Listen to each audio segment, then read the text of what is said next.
وہ پریشان رہتا ہے، تم خاموش رہتے ہو، وہ ناراض رہتا ہے۔ ایسے جملے ہم اپنے ڈے ٹو ڈے لائف یعنی روزمرہ زندگی میں ضرور بولتے یا سنتے ہیں۔ ان جملوں کے لیے انگلش کا یہ اسٹرکچر یوز ہوتا ہے۔ سبجیکٹ یہ سنگولر بھی ہو سکتا ہے، پلورل بھی ہو سکتا ہے۔ سبجیکٹ کے بعد ریمین یہ مین ورب ہے جو چینج ہو سکتا ہے سبجیکٹ یا ٹینس کے مطابق۔ اس کے بعد آپ کو یوز کرنا ہوگا ایڈجیکٹو۔ اچھی طرح سمجھنے کے لیے کچھ مثالیں دیکھتے ہیں۔ وہ پریشان رہتا ہے، he remains word, he remains word یہ سمپل پریزنٹ ٹینس ہے جس کو پریزنٹ انڈیپینڈنٹ ٹینس بھی کہا جاتا ہے۔ One more example for better understanding, تم خاموش رہتے ہو، تم خاموش رہتے ہو، you remain silent, you remain silent. Next example for better understanding, وہ ناراض رہتا ہے، وہ ناراض رہتا ہے، he remains annoyed, he remains annoyed. بالکل ہم اسٹرکچر کو اسٹیپ بائی اسٹیپ فالو کر رہے ہیں، آپ بھی اسٹرکچر کی مدد سے سیکھ سکتے ہیں، بنا سکتے ہیں۔ ایسے بہت سی جملے انگریزی زبان میں آسانی سے that can be really helpful for you. It can take you from basic to advanced level. Keep this point in your mind that جتنا زیادہ پریکٹس کرو گے اتنا ہی جلدی انگلش سیکھ جاؤ گے۔ اچھی طرح سمجھنے کے لیے ایک اور مثال دیکھتے ہیں۔ One more example for better understanding, وہ خوش رہا، وہ خوش رہا یہ سمپل پاسٹ ٹینس ہے، ہی ریمینڈ ہیپی، ہی ریمینڈ ہیپی۔ اور آخر میں یہ سینٹینس آپ کے لیے کامن سیشن میں اس کا جواب ضرور دینا، وہ اداس رہتا ہے، وہ اداس رہتا ہے۔ Subscribe to English page for more advance English sentence structure. Thanks. وہ لوگ بڑے ایماندار بن رہے ہیں، وہ بڑی مہربان بن رہی تھی، تم بڑے معصوم بن رہے ہو۔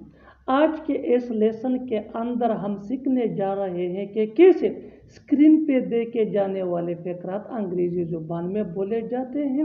اگر دیکھا جائے تو ایسے فقرے ہم اپنے ڈے ٹو ڈے لائف میں ضرور بولتے یا سنتے ہیں۔ ان جملوں کے لیے انگلش کا یہ اسٹرکچر یوز ہوتا ہے۔ سبجیکٹ کے بعد آ جایا کرے گا ہیلپنگ ورب جس کو آگزیلری ورب یا ٹو بی ورب بھی کہا جاتا ہے۔ ہیلپنگ ورب یہ ٹینس یا سبجیکٹ کے مطابق چینج ہوتا رہے گا۔ ہیلپنگ ورب کے بعد ہمیں یوز کرنا ہے بینگ، اور بینگ کے بعد آ جایا کرے گا ایڈجیکٹو۔ اس اسٹرکچر کو اچھی طرح سمجھنے کے لیے کچھ مثالیں دیکھتے ہیں۔ وہ لوگ بڑے ایماندار بن رہے ہیں، they are being very honest, they are being very honest. They یہ سبجیکٹ ہے، آر یہ ہیلپنگ ورب ہے، اور آنیسٹ یہ ایڈجیکٹو ہے۔ Next example for better understanding, وہ بڑی مہربان بن رہی تھی، وہ بڑی مہربان بن رہی تھی یہ پاسٹ ٹینس ہے، سو ہیلپنگ ورب ٹینس کے مطابق چینج ہوگا۔ She was being very kind, she was being very kind. She یہ سبجیکٹ ہے، واز یہ پاسٹ ٹینس کا ہیلپنگ ورب ہے، کائنڈ یہ ایڈجیکٹو ہے۔ One more example for better understanding, تم بڑے معصوم بن رہے ہو، تم بڑے معصوم بن رہے ہو یعنی تم معصوم بننے کی کوشش کر رہے ہو، معصوم نہیں ہو لیکن معصوم بننے کی کوشش کر رہے ہو۔ You are being very innocent, you are being very innocent, innocent mean معصوم، بے گناہ۔ One more example for better understanding, وہ خواہ پاگل بن رہا تھا، وہ خواہ پاگل بن رہا تھا، he was being made for nothing, he was being made for nothing. بالکل ہم اسٹرکچر کو اسٹیپ بائی اسٹیپ فالو کر رہے ہیں، آپ بھی اس اسٹرکچر کی مدد سے سیکھ سکتے ہیں، بنا سکتے ہیں۔ ایسے بہت سے جملے انگریزی زبان میں آسانی سے that can be really helpful for you, which can take you from basic to advanced level. Keep this point in your mind that جتنا زیادہ پریکٹس کرو گے اتنا ہی جلدی انگلش سیکھ جاؤ گے۔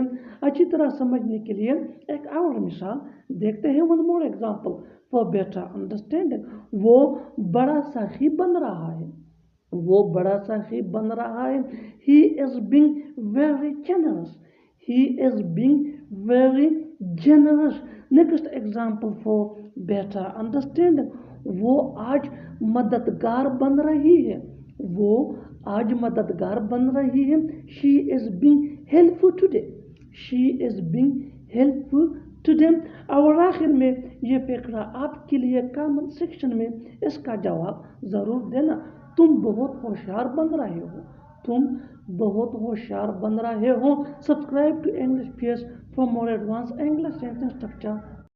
مجھے اپنا گھر دکھاؤ. اسے شادی کی تصویریں دکھاؤ. انہیں بیٹھنے کی جگہ دکھاؤ. ایسے جملے ہم اپنے ڈے ٹو ڈے لائف یعنی روزمرہ زندگی میں ضرور بولتے یا سنتے ہیں. ان جملوں کے لیے انگلش کا یہ اسٹرکچر یوز ہوتا ہے. شو کے بعد آبجیکٹ پروناؤن یعنی می, اس, یو, ہیم, ہر, دم. اس کے بعد ادر ورڈ اگر ہے تو. اچھی طرح سمجھنے کے لیے کچھ مثالیں دیکھتے ہیں. مجھے اپنا گھر دکھاؤ. Show me your house. Show me your house me یہ آبجیکٹ پروناؤن ہے. اسے شادی کی تصویریں دکھاؤ. Show her the wedding picture. Show her the wedding picture. Her یہ بھی آبجیکٹ پروناؤن ہے. Next example for better understanding. انہیں بیٹھنے کی جگہ دکھاؤ. Show them sitting place. Show them sitting place. Them یہ بھی آبجیکٹ پروناؤن ہے. بالکل ہم اسٹرکچر کو اسٹیپ بائی اسٹیپ فالو کر رہے ہیں. آپ بھی اسٹرکچر کی مدد سے سیکھ سکتے ہیں, بنا سکتے ہیں. ایسے بہت سے جملے انگریزی زبان میں آسانی سے that can be really help for you. It can take you from basic to advance level. Keep this point in your mind that جتنا زیادہ پریکٹس کرو گے اتنا ہی جلدی انگلش سیکھ جاؤ گے. اچھی طرح سمجھنے کے لیے ایک اور مثال دیکھتے ہیں. One more example for better understanding. مجھے اپنی گھڑی دکھاؤ. مجھے اپنی گھڑی دکھاؤ. Show me your watch. Show me your watch. اور آخر میں یہ سینٹینس آپ کے لیے کامنٹ سیکشن میں اس کا جواب ضرور دینا. اسے میری گاڑی دکھاؤ. اسے میری گاڑی دکھاؤ. اسے میری گاڑی دکھاؤ. Subscribe to English piece for more advance English sentence structure. Thanks. کھانا پک گیا ہے. کمرے صاف ہو چکے ہیں. بس نکل چکی ہے. ایسے جملے ہم اپنے ڈے ٹو ڈے لائف یعنی روزمرہ زندگی میں ضرور بولتے یا سنتے ہیں. ان جملوں کے لیے انگلش کا یہ اسٹرکچر یوز ہوتا ہے. سبجیکٹ کے بعد ہیز بین یا ہیز بین. ہیز بین یہ پلورل سبجیکٹ یعنی آئی وی ڈی یا پلورل ناؤن کے ساتھ یوز ہوتا ہے. ہیز بین یہ سنگولر سبجیکٹ یعنی ہی, شی, اٹ یا سنگولر ناؤن کے ساتھ یوز ہوتا ہے. اس کے بعد وی تھری یعنی تھرڈ فارم آف ورب. یہ پیسو وائس والے فقرات ہے. اس میں سبجیکٹ کا مینشن ہونا ضروری نہیں ہوتا ہے. اس میں سارا فوکس ایکشن پہ ہوتا ہے. اچھی طرح سمجھنے کے لیے کچھ مثالیں دیکھتے ہیں. کھانا پک گیا ہے یعنی کھانا پک گیا ہے. کس نے پکایا ہے. سبجیکٹ کا مینشن ہونا ضروری نہیں ہے. سارا فوکس ایکشن پہ ہے. The food has been cooked. The food has been cooked. کمرے صاف ہو چکے ہیں. کس نے صاف کیے ہیں. اس کو مینشن کرنا ضروری نہیں ہے یعنی سبجیکٹ کو شو کرنا ضروری نہیں ہے. سارا فوکس ایکشن پہ ہے. The rooms have been cleaned. The rooms have been cleaned. Bus نکل چکی ہے. دا بس ہیز بین لیفٹ. دا بس ہیز بین لیفٹ. بالکل ہم اسٹرکچر کو اسٹیپ بائی اسٹیپ فالو کر رہے ہیں. آپ بھی اسٹرکچر کی مدد سے سیکھ سکتے ہیں, بنا سکتے ہیں. ایسے بہت سے جملے انگریزی زبان میں آسانی سے that can be really help for you. It can take you from basic to advance level. Keep this point in your mind that جتنا زیادہ پریکٹس کرو گے اتنا ہی جلدی انگلش سیکھ جاؤ گے. اچھی طرح سمجھنے کے لیے ایک اور مثال دیکھتے ہیں. One more example for better understanding. کپڑے دل گئے ہیں. کپڑے دل گئے ہیں. Clothes have been washed. Clothes have been washed. اور آخر میں یہ سینٹینس آپ کے لیے کامنٹ سیکشن میں اس کا جواب ضرور دینا. مریض کو ٹک کر دیا گیا ہے. میرا اس سے من نہیں بھر سکتا. اس کا پڑھنے سے من نہیں بھر رہا ہے. وہ کھانا بنا تمہارا من. ہم کریکٹ ایسے جملے ہم اپنے ڈے ٹو ڈے لائف وہ سوچ زندگی میں ضرور ایسے جملے ہم اپنے ڈے ٹو ڈے لائف میں روزمرہ زندگی میں ضرور منتے یا سنتے ہیں. ان جملوں کے آخر اس کے لیے آپ کو یوز کرنا ہوگا انگلش میں گیٹ انف. ایسے جملے پریزنٹ پرفیکٹ ٹینس والے سبجیکٹ پلس آتے ہیں. اس کے لیے انگلش کا یہ اسٹرکچر ہوتا ہے پلس سبجیکٹ کے بعد ہے یا اگر سبجیکٹ پلورل ہو یعنی آئی وی ڈی ناؤن یا آبجیکٹ پروناؤن اور اگر سبجیکٹ سنگولر ہو یا ورب پلس آئی اس کے بعد وتھ یعنی اچھی طرح سمجھنے کے لیے ورب جس کو پارٹیسپل فارم میں کہا جاتا ہے. اس کے بعد ادر اچھی طرح سمجھنے کے لیے آئی کانٹ گیٹ انف. اچھی طرح سمجھنے کے لیے آبجیکٹ پروناؤن اس کا پڑھنے سے من نہیں بھر رہا ہے. He is not getting enough reading. he is not getting enough of reading. ہم reading کرکٹ یہ کھیل verb plus چکے ہیں. ing. We have لگتا ہے played مجھ سے تمہارا من بھر گیا ہے.